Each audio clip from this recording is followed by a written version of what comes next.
Alright, hello everybody. Welcome back to our humble abode, or channel, or whatever you would like to call this. Today we are going to be doing a video response to Round2Gaming contest about how has the YouTube community, along with just retro gaming in general, affected your retro, well, I guess just game buying habits. Yeah.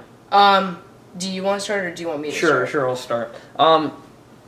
My response is going to be probably different than most older people because, you know, for people in their 30s and 40s, they grew up with retro games. Yeah, they were born with these literally airing on TV in commercials. And so, with us, though, I almost have to go back to the first time I even played retro video games.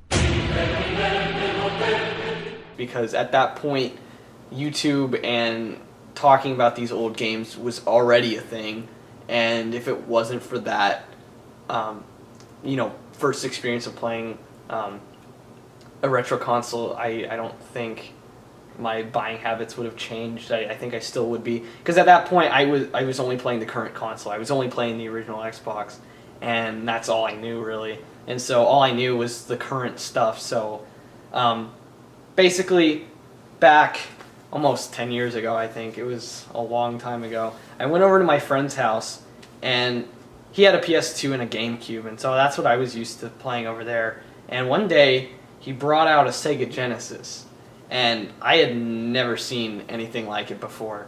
And I remember the first thing we played was Sonic 2, and I just thought it was one of the coolest things ever. I'd never seen a 2D game, I don't think, ever, even on the original Xbox. I think all the games I played were 3D, and seeing this 2D game,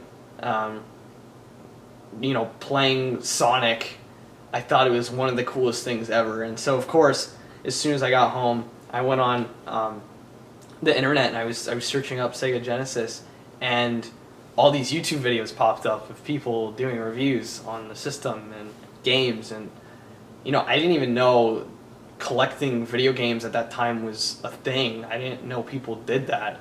And so you may be asking, why is this relevant? Well, you know, starting collecting retro video games, you know, the only reason I started was because of YouTube.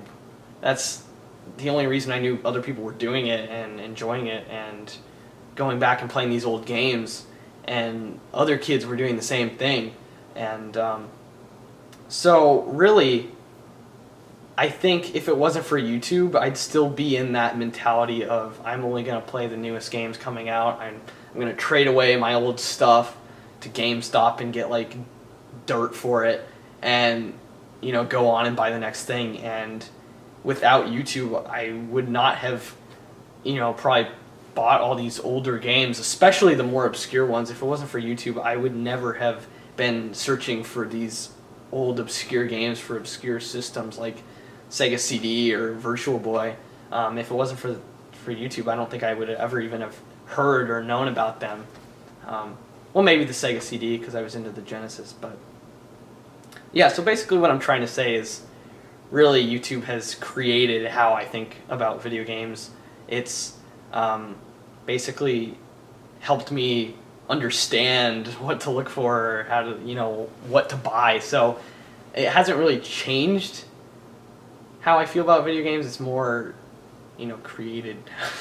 I'm having trouble saying what I want to say, but yeah, it's done a lot more than I think just changed how I feel about it. So yeah. Is it my turn? Yes, it's your turn. Alright, my story traces back as far as Kyle's does, just like I think a couple months after. He, in elementary school, Kyle used to hang out with this one kid who he talked about, and that's the person whose house he went to and found out about all this stuff. And like he said, he'd been playing GameCube and PlayStation, stuff like that. However, for me, it wasn't until one of that person's birthday parties, until I really found out about like all this stuff, because Kyle didn't talk much about it at all. He didn't know much about it at the time. Yeah. I didn't even know that those things existed. For all I knew, the original Xbox was the first console ever made. Yeah.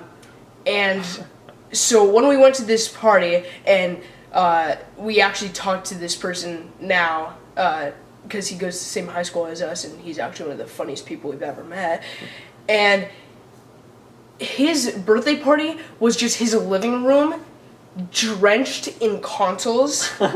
Not drenched, sorry, that's exaggerating, but there were like 4 or 5 placed had, around. like 5 TVs set up with different stuff. They had a nice collection, and the Sega Genesis, I'm pretty sure, was hooked up to a projector that was projecting onto a screen. No, I think it was just on a TV. It was? Okay. I don't remember. Whatever. It was so long ago. Anyway, so, I figured I saw an Xbox there. I was like, okay, I saw a PlayStation. I was like, oh, I didn't even know that was around, but okay. And then I went over and saw the Genesis, which is what Kyle saw, and I'm like, wow. There was some Mickey Mouse game going on, and I just looked at it and I thought to myself, this is a very distinct difference from the console, the only console we had been playing, which was the Xbox at the time. Right. And it was like the difference in dimensions, the fact that one of the dimensions had actually been taken out of this game, it didn't even like degrade the gameplay at all. At least it didn't look that way. It was a 2D side scroller, and I don't remember if I played it or not. I might have.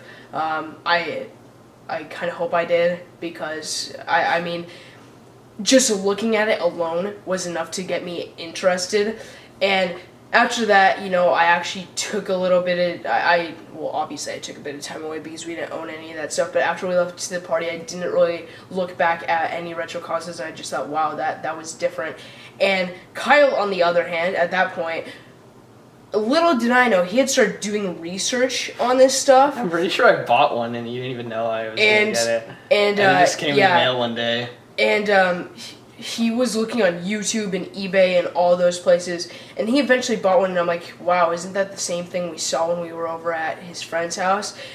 And I played it and thought to myself, wow, this is pretty cool. And then I started looking at YouTube, like, I think near that same time, or like a year or two later, and I saw that literally, not only was it just me, Kyle, and Kyle's friend who had been playing these consoles, it was literally thousands, if not even like millions of people playing these consoles. It was something that we could all relate to, and the reason this is relevant is because, like Kyle said, if I hadn't seen YouTube, if I hadn't gone to that birthday party, I probably would not have any interest until like just recently in anything retro related. Who knows how long it would have taken us to discover these games. It could have inevitably taken us like a couple of years to find this stuff, if even.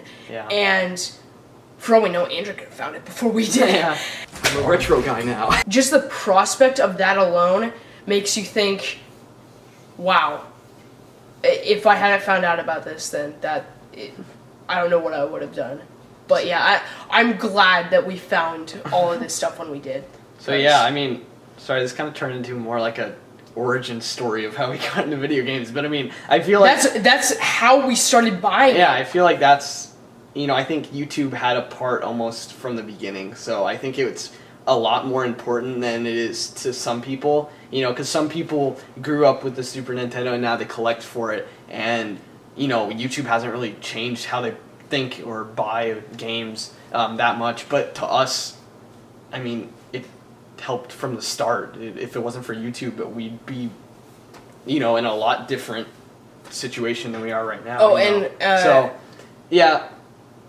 What a shout out that I need to give to someone that kind of like got me into this, because I was watching his videos for a while before I even bought my first console.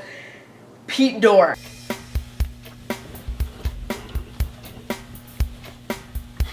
Pete Dorr, yeah. Without that guy, I'm not sure if I would even know about any of this stuff right now. Well, Pete Dorr got me into Virtual Boy, so without him, I don't think I ever would have even known about it. And if So- I had, I don't think I would be as curious as I was about We it. So, we owe the purchases of some of our retro consoles to Pete Dorla. yeah. So, yes, this was a really long video, but Get over it. I hope you enjoyed listening to how we got into retro games in the first place. And You might have just skipped to the end, and if you did, then that's your fine. own that's your fine own too. problem. But yeah, guys, if you haven't checked out Round2Gaming yet, go check out his channel. He's one of the nicest YouTubers I have ever met. He's so great. He watches almost all of our videos and comments on them, and he's just a really good guy. He's got an amazing collection. He does great videos. He's And one of the I can't say enough good things about him, and he deserves so many more subscribers than he has. He's one of the best subscribers that we have. Yeah, so please go check him out. Do your own response if you want, or leave comments on his video saying what you think about it. And I hope you guys enjoyed hearing our story. So thanks for watching, guys, and we'll see you all later. Good luck to everyone that enters into the contest. Game Bros signing out. Have a good day. Fine, you get the last word. See how this works? Well, no, because you just said fine. You had the last word, and that was technically the last word until I started pointing that out. So. Well, yes, so now I have the last word.